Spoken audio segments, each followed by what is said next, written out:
A warm welcome to everyone to TN Bankers Academy. This is day 6 of 40-day challenge. நிறைய பேர் வந்து PDF கேட்டிருந்தீங்க. PDF வந்து Wednesday கண்டிப்பாக கொடுப்பேன். ஓகேவா? அது வரைக்கும் இருக்கிற பென் அண்ட் பேப்பர் வச்சு ப்ராக்டிஸ் பண்ணுங்க. ஓகேவா aspirants? Okay, without any delay நம்ம செஷனை ஸ்டார்ட் பண்ணுவோம். ஓகே, இன்னைக்கு டே 6 ஆஃப் 40-day சேலஞ்சில் இடியம்ஸ் அண்ட் ஃப்ரேசஸ் பார்க்க போகிறோம். இடியம்ஸ் அண்ட் ஃப்ரேசஸ் ஃபர்ஸ்ட் பார்க்கறதுக்கு முன்னாடி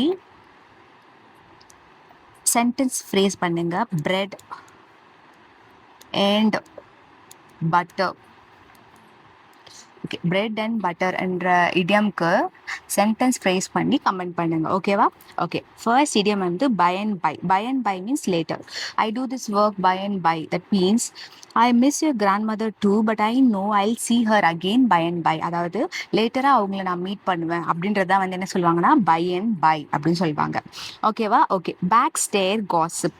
back stair gossip. Gossip among servants, அதாவது சர்வெண்ட்ஸ்க்கு இருக்க காசிப்ஸை தான் வந்து என்ன சொல்லுவாங்கன்னா பேக் ஸ்டேர் காசிப்னுவாங்க.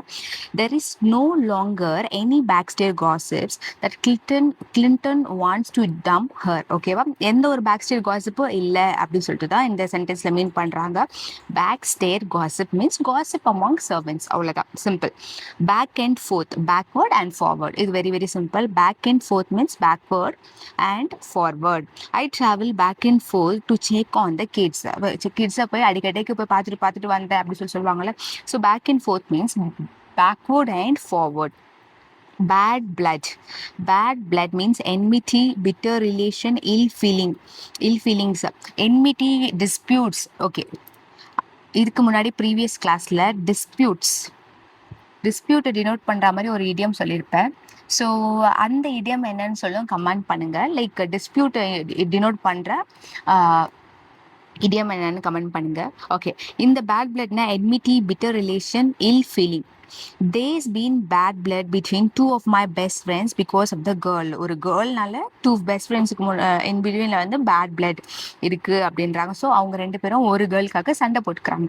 ஸோ அதுதான் என்ன சொல்லுவாங்கன்னா இந்த இடத்துல பேட் பிளட்னு சொல்லுவாங்க. Between the evil and the deep C. Between the devil and the deep C. இந்த இடியம்க்கு மீனிங் என்னன்னா ரெண்டு அன்கம்ஃபர்டபுளான சுச்சுவேஷனை வந்து சாய்ஸாக கொடுத்துருப்பாங்க. Between two difficult or unacceptable choices. ரெண்டு அன்அக்செப்டபிளான சாய்ஸை கொடுத்துட்டு இதுலேருந்து சூஸ் பண்ணுங்க அப்படின்னு சொல்லுவாங்க. எக்ஸாம்பிள் பார்ப்போம். Trying to please both his wife and his boss put him between devil and the deep blue sea. ஓகேவா? devil and the deep blue sea. அவங்க ஒய்ஃபையும் கன்வின்ஸ் பண்ணிட்டு அவங்க பாஸையும் கன்வின்ஸ் பண்ணோம் அப்படின்றது வந்து அவருக்கு எப்படி இருக்கான்? between the devil and the deep blue sea. Next, between Scylla and Charybdis. Between two difficult situation. அதாவது அதாவது ஃபர்ஸ்ட் பார்த்ததுக்கும் செகண்ட் பார்த்ததுக்கும், அதாவது between the devil and the deep சீக்கும் பிட்வீன் சிலாஸ் அண்ட் கரிப்டிஸ்க்கும் சேம் மீனிங் தான்.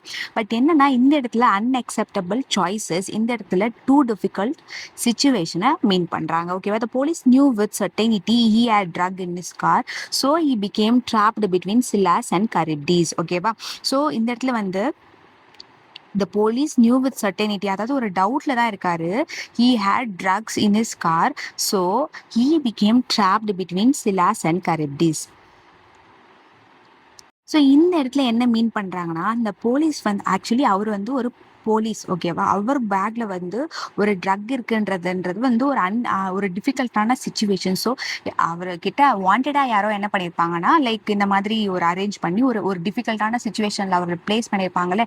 ஸோ அதுதான் இங்க சொல்றாங்க between two difficult situation between Scylla and Charybdis. ஓகேவா? ஓகே, இது ரெண்டுக்குமே வந்து சிமிலரா ஒரே மீனிங் தான். Next, big gun. Big gun means an influential person. Big gun means an influential person. இந்த இடியம் இட்செல்ஃப் நம்மளுக்கு அது புரிஞ்சிடுச்சு. He is a big gun in the field of economics. He is a big gun means he is a excel person. Okay, big gun means an influential person. Bird of the same bird of passage. Bird of passage, one who comes occasionally. அதாவது வந்து ரொம்ப நாள் கழிச்சு வருவாங்கல்ல, ரொம்ப நாள் கழிச்சு வந்துட்டு போவாங்கல்ல. ஸோ அவங்கள தான் என்ன சொல்லுவாங்கன்னா பேர்ட் ஆஃப் பேசேஜ். ஒரு பேசேஜ்ல ஒரு பேர்ட் எங்கே இருந்தோ வந்துட்டு போவாங்க பாருங்க. ஸோ இன்வைட் ரோல் கொடுப்பாங்கல்ல. ஸோ அந்த மாதிரி தான் சொல்லுவாங்க bird of passage. One who comes occasionally. she comes here every year. she is a true bird of passage. அதாவது ஒரு இயர்லி ஒன்ஸ் தான் வருவாங்கன்றதுனால அவங்கள அதனால என்ன சொல்லுவாங்க, ட்ரூ பேர்ட் ஆஃப் பேசேஜ் அப்படின்றாங்க. Next birds I view. Birds I view means overview. Overview, birds I view means not in depth view, it just a overview. We are on the 25th floor, so we got an amazing bird's eye view of the city. ஓகேவா, bird's eye view of the city. இந்த bird's eye view அப்படின்ற ஐடியாவை வச்சுட்டு கீழே 3 option கொடுத்துருவாங்க. Overall view, in-depth view and ஒரு ஒரு ஒரு நல்ல வியூ, மேல இருந்து பார்க்க ஒரு ஏரோப்ளைன் வியூ அப்படின்னு சொல்லிட்டு 3 ஆப்ஷன் கொடுத்துருப்பாங்க. நம்ம பேர்ட் ஐ வியூ அப்படின்றதுனால ஓவரால் வியூ அண்ட் ஒரு மேல இருந்து பார்க்குற வியூவா இருக்கும், தவிர இன்டெப்த் வியூ அது கிடையாது. ஓகேவா, ஸோ ஆப்ஷன் 1 and 3 ஒன்லி அப்படின்னு சொல்லிட்டு நம்ம மார்க் பண்ணிக்கலாம். Birds of same feather, people with same idea, characteristics and interest. அதாவது ஒரே குட்டையில ஊர்ன மட்டை அப்படி சொல்லிட்டு தமிழ்ல சொல்லுவாங்க, பார்த்துருக்கீங்களா? So birds of same feathers means people with same idea, characteristics over and interest. அதாவது சேமா இருப்பாங்க, ஒரே மாதிரி பிஹேவியர்ல இருப்பாங்க. ஓகேவா, the bankers who attended the seminar were like birds of a feather flocking together. Birds of a feather flocking together. அதாவது அந்த seminar attend பண்ண எல்லா பேங்கர்ஸும் எப்படி இருந்தாங்கன்னா birds of a feather flocking together அந்த மாதிரி தான் இருந்தாங்க. டே 6க்கான idioms அண்ட் phrases நம்ம பார்த்தாச்சு. நம்ம இன்னைக்கு சென்டென்ஸை ஃப்ரேம் பண்ண வேண்டிய idiom என்னன்னா பிரெட் அண்ட் பட்டர். இது நம்ம ப்ரீவியஸ் கிளாஸ்ல பார்த்தோம். ஸோ இதுக்கான சென்டென்ஸ் ஃப்ரேம் பண்ணி நீங்க கமெண்ட் பண்ணுங்க. ஓகேவா, ஓகே. ஃப்ரேசல் வெர்ப் அப்புறம் ஃப்ரேசல் வெர்ப் ஒரு சிலர் கமெண்ட் பண்ணிட்டு இருந்தீங்க, லைக் இந்த மாதிரி இடியம்ஸ் அண்ட் ஃப்ரேசஸ் இந்த வொக்காபுலரி தான் வந்து எக்ஸாமுக்கு வருமா அப்படி சொல்லி கேட்டிருந்தீங்க. எக்ஸாமுக்கு வந்து வரும்ன்றதுக்காக தான் நம்ம இங்கே ப்ராக்டிஸ் பண்ணிட்டு இருக்கோம். ஓகேங்களா, idioms and phrases and vocabulary and phrasal verb இது எல்லாமே வந்து நம்ம மெயின்ஸ் லெவலுக்கு வந்து ரொம்ப ரொம்ப இம்பார்ட்டன்ட். ப்ரிலிம்ஸ்ல வந்து வொக்காபுலரி மேஜர் ரோல் ப்ளே பண்ணாலும் phrasal verb and idioms and phrases வந்து மெயின்ஸ் லெவலில் நம்மளுக்கு ரொம்ப மேஜர் ரோல் ப்ளே பண்ணோம். ஸோ இந்த இடியம்ஸ் அண்ட் ஃப்ரேசஸ் தான் வருமா அப்படின்னு சொல்லி நீங்க கேக்குறீங்க. இந்த மாதிரி இடியம்ஸ் அண்ட் ஃப்ரேசஸ் நிறைய நீங்க படிக்க உங்களால வந்து ஆக்சுவல் இடியம்க்கு வந்து உங்களால ஆன்சர் வந்து ஃப்ரேம் பண்ண முடியும். You have that ability, you can create that ability in yours. ஓகேவா, ஸோ அந்த மாதிரி ப்ராக்டிஸ்க்காக தான் இந்த இடியம்ஸ். இதுதான் எக்ஸாமுக்கு கண்டிப்பாக வரும்னு நான் சொல்ல.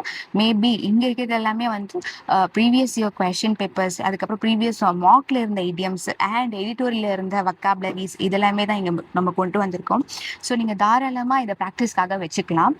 இது இல்லாமல் நீங்கள் எக்ஸ்ட்ராவும் கொஞ்சம் ப்ராக்டிஸ் பண்ணிக்கோங்க. லைக் மார்க் டெஸ்ட் எடுங்க. மார்க் டெஸ்ட் எடுக்கும்போது கண்டிப்பாக இந்த இடியம்ஸ் அண்ட் ஃப்ரேசஸ், இந்த வொக்காபுலரி, இந்த ஃப்ரேசல் வெர்ப்ஸ் வந்து ரிப்பீட் ஆவதை நீங்க கண்டிப்பா உணர்வீங்க. ஸோ ரொம்ப ஸ்டேபிளா ப்ராக்டிஸ் பண்ணுங்க. ஓகேவா, okay. Phrasal verb. Okay, phrasal வெர்புக்கு போறதுக்கு முன்னாடி பிரிங் அப் 2 மீனிங் கொடுத்துருப்பேன். ஸோ பிரிங் அப்கான 2 மீனிங் என்னன்னு சொல்லிட்டு கமெண்ட் பண்ணிடுங்க. Okay, call off, cancel something. Call ஆஃப்னா நம்ம கால் பண்ணுறோம், உங்களுக்கு இன்வைட் பண்ணுறோம், அந்த மாதிரி மீனிங் கிடையாது. Call off means cancel something, order to stop and invasion got talks. ஓகேவா, நம்ம இந்த இன்வேஷனை ஸ்டாப் பண்ணுறது, இல்லை டாக்ஸ் அந்த கார்டிங் பண்ணுற டாக்ஸ் வந்து ஸ்டாப் பண்ணுறது, இது எல்லாமே இதுக்கு மீனிங் வரும். ஃபார் எக்ஸாம்பிள் 2 எக்ஸாம்பிள் கொடுத்துருக்காங்க. தே கால் த picnic off because of the rain. ஓகேவா, they called the picnic off because of the rainன்றதுனால இந்த பிளானை கேன்சல் பண்ணிடுறாங்க. he called off the dogs when he saw it was his neighbor. அதாவது வீட்டில் வந்து tax வளர்ப்பாங்க, யாராவது தெரிஞ்சவங்க வந்தோடனே இந்த டாக்ஸ் ஸ்டாப் பண்ணுவாங்கல்ல, ஸோ பாஸ் பண்ணுவாங்கல்ல. ஸோ அதுதான் என்ன சொல்லுவாங்கன்னா இந்த இடத்துல கால் ஆஃப்க்கு வந்து 2 மீனிங். ஒன்று வந்து பிளானை கேன்சல் பண்ணுறது, இன்னொன்று எதையாச்சும் ஒன்று கண்ட்ரோல் பண்ணுறது. எதர் டாகாக இருக்கட்டும், இல்லை காட்ஸாக இருக்கட்டும், இல்லை ஏதாவது ஒரு போர் எடுக்கிறதுக்கு போகிறான், ஒரு வார் நடத்த போகிறாங்கன்னா அந்த வாரை ஸ்டாப் பண்ணுறது. ஸோ அந்த மாதிரி மீனிங்காக வரும். நெக்ஸ்ட் மீனிங் என்னன்னா call on means visit. Mark called on Naomi while he was in town. ஓகேவா, call on means visit. Call on means visit. Again, another call on என்ன மீனிங்னா invite someone to speak in a meeting or classroom. Invite someone to speak in a meeting or a classroom. இதுக்கும் என்ன meaning வரும்னா call on தான் meaning வரும்.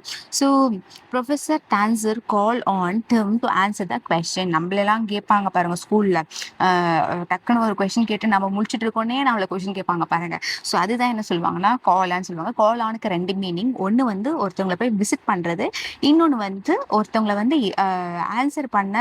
Answer பண்ணவோ இல்லை ஒரு மீட்டிங்ல பார்ட்டிசிபேட் பண்ணவோ இன்வைட் பண்றது. ஓகேவா, next call someone via telephone or mobile. நம்ம வந்து ஃப்ரெண்ட்ஸுக்கு நம்ம கால் பண்ணுவோம்ல, அதை வந்து ஃப்ரேசல் வெர்ப்ல என்னவா சொல்லுவாங்கன்னா கால் அப் அப்படி சொல்லுவாங்க. ஓகேவா, I call Sam up to see if you wanted to go to the movie. ஓகேவா, I called Sam up to see if he wanted to go to the movie. இதுக்கு என்ன மீனிங்னா நம்ம கால் பண்றோம் அவனுக்கு, அவ்வளவுதான் simple. Next calm down, make some one relax. Calm down இது நம்மளுக்கு நார்மலாகவே தெரியும். காம் டவுன் மீன்ஸ் அவங்கள வந்து ரிலாக்ஸ் பண்ணுறது. You can calm the baby down by rocking her gently. ஓகேவா, குழந்தைய வந்து ஜென்ட்லாக ராக் பண்ணோம்னா குழந்தை வந்து காம் ஆகிடும் அப்படின்றாங்க. Care for, nurse some one or something. Care for ரொம்ப இன்னைக்கு பார்த்த ஃப்ரேசல் வேர்ப்ஸ் எல்லாமே நம்ம ஆல்ரெடி நிறைய இடத்துல பார்த்த மாதிரி தான் இருக்கு. So care for my now some one or something, nurse some one or something. He cared for the bird until its wing healed. ஓகேவா, அந்த பேர்டை வந்து அதோடைய விங் வந்து ஹீல் ஆகிற வரைக்கும் அவர் வந்து கேர் பண்ணியிருக்காருன்ற மீனிங் வரும். Carry on, continue. Carry on யூஸ்வலாக நம்ம யூஸ் பண்ணுற இடியம் தான் இது, சாரி ஃப்ரேசல் வேர்ப் தான் இது. Carry on means continue. Please carry on, I didn't mean to interrupt you. ஓகேவா, நம்ம எங்காவது போயிடுவோம், டக்குன்னு இன்டரப்ட் பண்ணுற மாதிரி இருக்கும். ஸோ நம்மளே என்ன பண்ணுறோம், okay you can carry on now அப்படி சொல்லுவோம்ல. ஸோ அதுதான் இந்த கேரி ஆனோட meaning. Carry on about. Carry on about means continue in an annoying way. Carry ஆன்னா அவங்கள ஜென்டலாக வந்து கேரி ஆன்னு சொல்லிட்டு வர்றது. அதுவே carry on about means continue in annoying way. He kept carry on about how much money he makes. ஓகேவா, ரொம்ப எப்படி சொல்கிறது, ரொம்ப பந்தா காமிக்குப்பாங்கன்னு சொல்லுவாங்கல்ல, அவங்கள பற்றி ரொம்ப ஓவராக பேசுவாங்க பார்த்தீங்களா, அதுதான் வந்து கேரி ஆன் அபவுட். போயிட்டே இருந்தான் நான் ஸ்டாப்பாக அவனை பற்றி அவனே பேசிட்டு இருந்தான் அப்படின்றதான் என்ன சொல்லுவாங்கன்னா carry on about. Carry on with, இந்த கேரி ஆன் வித்துக்கும் என்னன்னா கண்டினியூ தான். கேரி ஆன் வித்துக்கு வந்து ஒரே மீனிங் தான், கண்டினியூ. கேரி ஆன் வித் ரெண்டுத்துக்குமே கண்டினியூன்ற மீனிங் தான். I want you to carry on with the project while I am out of town. ஓகேவா, while I am out of time. இந்த கேரி ஆனுக்கு வந்து ஏதாச்சும் ஒரு கான்வர்சேஷன் ஆர் ஒரு கேம். இந்த கேரி ஆன் வித்ன்றது ஏதாச்சும் ஒன்று நீங்கள் எடுத்திருப்பீங்க, லைக் ஒரு ப்ராஜெக்ட் ஆர் ஒர்க். ஓகேவா, இது ஒரு கான்வர்சேஷனோ இல்லை ஒரு கேம் அங்கே நடக்குதோ அப்படின்ற போது இந்த கேரி ஆன் இருக்கும். இந்த கேரி ஆன் வித்ன்றது எப்போ வரும்னா ப்ராஜெக்ட் ஒர்க் அந்த இடத்துல வரும். I want you to carry on with the project while I am out of the town. ஓகேவா, okay. Carry out, complete and or accomplish something. Complete and or accomplish something. The secret agent carried out his orders exactly as planned. ஓகேவா, the secret agent carried out his orders exactly as planned. So எக்ஸாக்டாக வந்து அதை complete பண்ணுறதுக்கு வந்து என்ன சொல்லுவாங்கன்னா carry on. ஓகேவா, okay. இன்னைக்கு டே 6க்கான ஃப்ரேசல் வேர்ப்ஸ் எல்லாமே பார்த்தாச்சு. என்ன வேர்டு கொடுத்துருந்தேன்னா பிரிங் அப்க்கு 2 மீனிங் இருக்கும். ஸோ அந்த பிரிங் அப்க்கான 2 மீனிங் என்னன்னு சொல்லிட்டு கமெண்ட் பண்ணுங்க. டே 6க்கான வொக்காபுலரி நம்ம பார்க்க போகிறோம். டே 6க்கான வொக்காபுலரி இன்னைக்கு என்ன கமெண்ட் பண்ணுறதுக்கு நான் கொடுக்குறேன்னா அவர்டட். நேற்று பார்த்த அவர்டட்ன்ற வேர்டுக்கு நீங்கள் சென்டென்ஸ் ஃப்ரேம் பண்ணி கமெண்ட் பண்ணுங்க. ஓகே, டே 6க்கான வொக்காபுலரிஸ் பார்ப்போம். அதுக்கு முன்னாடி நம்ம சென்டென்ஸ் ஓப்பன் பண்ணி வச்சுப்போம்.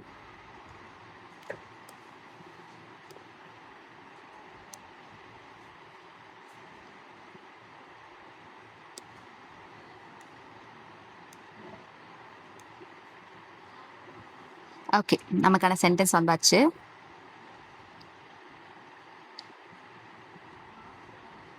upheaval means a violent or sudden change or disruption to something. எதுக்காச்சும் ஒரு டிஸ்ட்ரப்ஷன் நடக்கிறது. ஓகேவா, எனிதிங்க்கு எதுக்கானாலும் ஒரு disruption in a violent way, அதுதான் என்ன சொல்லுவாங்கன்னா upheavalன்னு சொல்லுவாங்க. upheaval, the sudden policy change caused an economic upheaval in the country. economic disruption in the country அப்படின்றது வந்து நம்ம நார்மலா யூஸ் பண்ற வேர்ட், அதுக்கு பதிலாக upheaval அப்படின்னு யூஸ் பண்ணிப்பாங்க.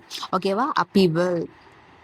Next inoculate means very very simple. Vaccinate, இது நம்ம நார்மலாகவே நியூஸ் படிக்கிறவங்களுக்கு தெரிஞ்சிருக்கும். இனாக்குலேட் மீன்ஸ் வேக்சினேட் பண்ணுறது. Treat with vaccine to produce immunity against a disease or vaccinate. The government launched a campaign to inoculate children against deadly diseases. ஓகேவா, deadly டிசீஸுக்கு வந்து வேக்சினேட் பண்ணுறதை தான் வந்து என்ன சொல்லுவாங்கன்னா இனாக்குலேட் அப்படின்னு சொல்லுவாங்க. லேட் அவுட் நம்ம நிறைய வாட்டி பார்த்துருப்போம். To spread something out or to arrange things so you can see them easily. Laid out means நம்ம பார்வைக்கு தெரிகிற மாதிரி ஃபிக்ஸ் பண்ணுறது. ஃபார் எக்ஸாம்பிள், நம்ம எக்ஸாம் எழுதும் பொழுது நம்மளுக்கு ஃபிக்ஸ் பண்ணியிருப்பாங்கல்ல, லைக் மால் ப்ராக்டிஸ் எதுவும் பண்ணக்கூடாது, என்னென்ன டாக்குமெண்ட்ஸ் நம்ம கொண்டு வரணும் அப்படின்றது எல்லாமே வந்து ஒரு ஒரு ஒரு ஒரு போஸ்டர் மாதிரி ஒட்டியிருந்தாங்கன்னா அதுதான் என்ன சொல்லுவாங்கன்னா லேட் அவுட்னு சொல்லுவாங்க. So that we can see it easily and நம்ம என்னென்ன தேவையோ அதெல்லாம் நம்ம கொண்டு போவோம். ஸோ அதுதான் என்ன சொல்லுவாங்கன்னா லேட் அவுட் அப்படி சொல்லுவாங்க. Next vulnerable. Vulnerable means weak ன்னு சொல்லுவாங்க. Exposed to the possibility of being attacked or harmed either physically or mentally. அதாவது mentally vulnerable people அப்படின்னு சொல்லுவாங்கல்ல, அதாவது ரொம்ப எமோஷ்னலா ரொம்ப ரொம்ப வீக்கா இருக்க பர்சன். ஆக்சுவலி நம்ம அப்படி கிடையவே கிடையாது. Because bank exams and competitive எக்ஸாமுக்கு என்டர் ஆகுறவங்க வந்து எமோஷ்னலி ரொம்ப ஸ்ட்ராங்கா இருப்பாங்க. அப்படி ஸ்ட்ராங்கா இருக்கிற பட்சத்துல தான் வந்து அவங்களுக்கு லைக் எந்த அளவுக்கு டிமோட்டிவான கமெண்ட்ஸ் வந்து சுற்றி வந்தாலும் அவங்க ஸ்ட்ராங்காக எல்லாத்தையுமே ஃபேஸ் பண்ணி அவங்க எக்ஸாம்ஸ்க்கான ப்ரிப்பரேஷனை கண்டினியூவாக பண்ணிட்டு இருக்காங்க. So we are very emotionally strong persons. ஓகேவா, emotionally strong people. So hats off to every one. Next lamenting. Okay, வல்னரபிளுக்கான சென்டென்ஸ் பார்த்துருவோம். Small businesses are more vulnerable during financial crisis. ஓகேவா, ஃபினான்ஷியல் கிரைசிஸ் அப்போ யார் ரொம்ப வல்னரபிளாக இருந்தாங்கன்னா ஸ்மால் பிஸ்னஸ் அப்படின்னு சொல்கிறாங்க. Next lamenting. To express sorrow, மவுனிங் or regretting for often demonstratively. அதாவது கதறுவோம் சொல்லுவாங்கல்ல, ஸோ அதுதான் வந்து என்ன சொல்லுவாங்கன்னா லேமெண்டிங் சொல்லுவாங்க. லைக் இப்போ எக்ஸாம் ரிசல்ட் நம்மளுக்கு வந்துச்சுன்னா நம்ம என்ன பண்ணுவோம், இன்ஃபேக்ட் 0.25 போச்சுன்னா லிட்ரலி நம்ம பிரேக் டவுன் ஆகும்ல. ஸோ அதுதான் என்ன சொல்லுவாங்கன்னா லேமெண்டிங் சொல்லுவாங்க. அதாவது கதறல், அதை தான் வந்து என்ன சொல்லுவாங்க lamenting. She was lamenting the loss of her valuable documents. ஓகேவா, she was lamenting the loss of her valuable documents. Next வந்து டைமண்ட் டேர்னா நான் கூட ஃபர்ஸ்ட் இந்த வேர்டு பார்க்கும்போது சம்திங் ஏதோ ஒரு மீனிங்ஃபுல்லான வேர்டுன்னு பார்த்தேன். பட் இது வந்து ஒரு ப்ரொஃபஷனலான வேர்ட். அதாவது டைமண்ட் டீலரை தான் வந்து என்ன சொல்லுவாங்கன்னா டைமண்ட் தேர் அப்படின்னு சொல்லுவாங்க. So the diamond there inspected a rare gem carefully because of selling it. இப்போ நீங்கள் கேட்கலாம், இந்த டைமண்ட் தேர் இதெல்லாம் வந்து எக்ஸாம் பாயிண்ட் ஆஃப் வியூவில் இல்லையே, ஏன் இதெல்லாம் கொண்டு வரீங்கன்னு சொல்லிட்டு. பட் எடிட்டோரியலில் வந்த ஒரு வேர்டு அண்ட் நம்ம தெரிஞ்சுக்கிறதுல எந்த ஒரு தப்பும் கிடையாது. ஓகேவா, நம்ம இதுதான் எக்ஸாமுக்கு வருமான்னு சொல்லிட்டு செலக்டிவாக படிக்கிறத விட்டுட்டு லைக் ஒரு பிடிஎஃப்ல இம்பார்ட்டண்டான வேர்ட்ஸ் அப்படின்னு கொடுக்கும்பொழுது டெய்லி அதை கொஞ்சம் கொஞ்சமாக கன்சியூம் பண்ணி ரிவிஷன் பண்ணும் பொழுது கண்டிப்பாக அதுக்கான ரிசல்ட்ஸ் உங்கள் மார்க் டெஸ்ட்லேயும் உங்கள் எக்ஸாம்ஸ்லேயும் உங்களுக்கு கிடைக்கும். ஓகேவா, ஓகே. Next expedite. டைமண்ட் தேருக்கு சென்டென்ஸ் பார்த்துருவோம். The diamond there inspected the rare gem carefully before selling it. ஓகேவா, செல் பண்ணுறதுக்கு முன்னாடி அதை கேர்ஃபுல்லாக நம்ம அவங்க இன்ஸ்பெக்ட் பண்ணுறாங்க. நெக்ஸ்ட் வந்து expedite. To accelerate the process of progress of speeding up. இந்த எக்ஸ்பெடிட்ன்ற வார்த்தை ஆல்ரெடி நம்ம ஐ திங்க் ப்ரீவியஸ் செஷன்ஸில் பார்த்துருக்கோம். லைக் Day 3 Day 4 பார்த்துருப்போம் கண்டிப்பாக. ஸோ எக்ஸ்பெடிட்னா speeding up the process. The manager requested the team to expedite the project work. Next one, the culminate. Increase by one addition after another and including all the amounts that have been added before. Okay va, culminate means ஒரு எப்படி சொல்றது, எல்லாத்தையுமே add பண்ணி ஒரு joint effect அப்படின்னு சொல்லுவாங்க. One by one add பண்ணி மொத்தத்தையும் ஃபினிஷ் பண்ணி அதுக்கப்புறம் ஒரு ஜாயிண்ட் எஃபெக்ட் ஒன்று. ஃபார் எக்ஸாம்பிள் டெய்லி வந்து ஒரு topic like time and work, அதுக்கப்புறம் வந்து டைம் அண்ட் டிஸ்டன்ஸ், இந்த மாதிரி எல்லா டாப்பிக்கையும் வந்து கரெக்டாக படித்து அதுக்கப்புறமா நம்ம ஒரு மார்க் டெஸ்ட் எடுக்கும் பொழுது அதுக்கான எஃபெக்ட் கண்டிப்பாக உங்களுக்கு தெரியும். அதே மாதிரி தான் வந்து கிராமர் டாபிக்ஸ், எரர் ஸ்பாட் தி எரர் ப்ராக்டிஸ், அதுக்கப்புறம் வொக்காபுலரி, இடியம்ஸ் அண்ட் ஃப்ரேசஸ், இது எல்லாத்தையுமே நல்லா ப்ராக்டிஸ் பண்ணிட்டு மார்க் டெஸ்ட் எடுக்கும்பொழுது அப்போ உங்களுக்கு ஒரு எஃபெக்ட் கிடைக்கும்ல, ஒரு கல்மினேட் எஃபெக்ட் கிடைப்பாங்கல்ல, அதுதான் என்ன சொல்லுவாங்கன்னா கல்மினேட் அப்படின்னு சொல்லுவாங்க. The culminate effect of his effort led to great success. அதாவது எல்லாத்துடைய ஜாயிண்ட் எஃபர்ட்டும் சேர்த்து அவருக்கு வந்து ஒரு கிரேட் சக்ஸஸாக கிடைச்சது அப்படின்றாங்க. நெக்ஸ்ட் வந்து constraints. Something that limits or restricts someone or something. Constraint means தடைகள் அப்படின்னு சொல்லுவாங்க தமிழ்ல, தடை. ஸோ இது வந்து ஒரு சிலதை வந்து ரெஸ்ட்ரிக்ட் பண்ணுற மாதிரியோ அலோவ் பண்ண முடியாமல் நம்ம ஃபாதர் வந்து நம்மளை என்ன பண்ணுவாங்க, கன்ஸ்ட்ரக்ட் பண்ணுவாங்கல்ல. ஸோ அதுதான் அந்த மீனிங் வரும். Due to budget constraints, the company delayed the expansion plan. ஓகேவா, பட்ஜெட் அப்படின்ற ஒரு ஒரு ஒரு ஒரு கன்ஸ்ட்ரைன்ட்ன்றதுனால the company delayed the expansion plan. ஓகேவா, okay. Prudent means acting with are showing care and thought for the future, அதாவது வந்து ப்ருடென்ஷியல் அப்படின்னு சொல்லுவாங்கல்ல. ஸோ லைக் ஒரு ஃபியூச்சரிஸ்டிக்கான தாட் இருக்கும் அவங்களுக்கு. லைக் வந்து ஒரு ரொம்ப ஒரு எப்படி சொல்கிறது, நாலேஜபிள் அண்ட் ஃபியூச்சரை பற்றின தாட் இருக்க ஒரு பர்சனை தான் வந்து என்னன்னா ப்ருடென்ஷியல் பர்சன் அப்படி சொல்லுவாங்க. It is prudent to save money for the future emergencies. So future எமர்ஜென்சிக்காக இப்போ நம்ம சேவ் பண்ணுறது வந்து என்ன, ப்ருடென்ட் மீன்ஸ் இம்பார்ட்டன்ட் அப்படின்ற மீன் தரும். ஓகே ஆஸ்பிரன்ஸ், ஓகே இன்னைக்கு டே 6க்கான எல்லா செஷன்ஸும் கம்ப்ளீட் பண்ணியாச்சு. Like idioms and phrases, phrasal verb எல்லாமே நம்ம இன்னைக்கு கம்ப்ளீட் பண்ணியாச்சு. ஸோ இது எல்லாத்தையுமே நல்லா ரிவிஷன் பண்ணிட்டு பிரெட் அண்ட் பட்டருக்கான வேர்ட் சென்டென்ஸ், பிரிங்கப்கான மீனிங்ஸ் அண்ட் அவர்ட்டுக்கான சென்டென்ஸ் இது எல்லாமே கமெண்ட் பண்ணுங்க. உங்களுக்கு ஏதாவது டவுட் இருந்தாலும் எனக்கு கமெண்ட் பண்ணி கொடுங்க. உங்களுக்கு ஏதாச்சும் டவுட் இருந்தால் கமெண்ட் பண்ணுங்கள். என்ன டவுட் இருந்தாலும் கமெண்ட் பண்ணுங்கள், கண்டிப்பாக அதை கிளாரிஃபை பண்ணுறேன். உங்களுக்கு ஏதாச்சும் வேறு ஏதாவது ஆட் பண்ணணும் அப்படின்னாலும் கமெண்ட் பண்ணுங்கள். கண்டிப்பாக நெக்ஸ்ட் கிளாஸஸில் கொண்டு வரலாம். சிலர் வந்து எடிட்டோரியல் கொண்டு வாங்க அப்படின்னு சொன்னீங்க. பட் நம்ம 40 டே சேலஞ்சில் வந்து நம்ம கொண்டு வந்தது vocabulary, idioms and phrases, phrasal verb. So இது 3 தான் வந்து 40 டே சேலஞ்சில் கம்ப்ளீட் பண்ணிடுவோம். நெக்ஸ்ட் செஷன் ஏதாவது நான் எடுக்கிற மாதிரினா கண்டிப்பாக எடிட்டோரியல் கொண்டு வரேன். ஓகேங்களா? பிடிஎஃப் கண்டிப்பாக உங்களுக்கு நாளைக்கு கிடைச்சிரும். நல்லா ரிவிஷன் பண்ணிவிடுங்க. நாளைக்கு ஒரு கிளாஸ் வந்து லைக் நம்மளுடைய எக்ஸ்பிளனேஷன் செஷன் இருக்கும், ஒரு கிளாஸ் வந்து கண்டிப்பாக வந்து ரிவிஷன் செஷன் இருக்கும். Okay aspirants, thank you for supporting, thank you for வாட்சிங் லைக் திஸ் வீடியோ. உங்களுடைய டவுட் ஏதாவது இருந்தால் கமெண்ட் பண்ணுங்கள், subscribe this channel. Thank you for your support. Thank you aspirants.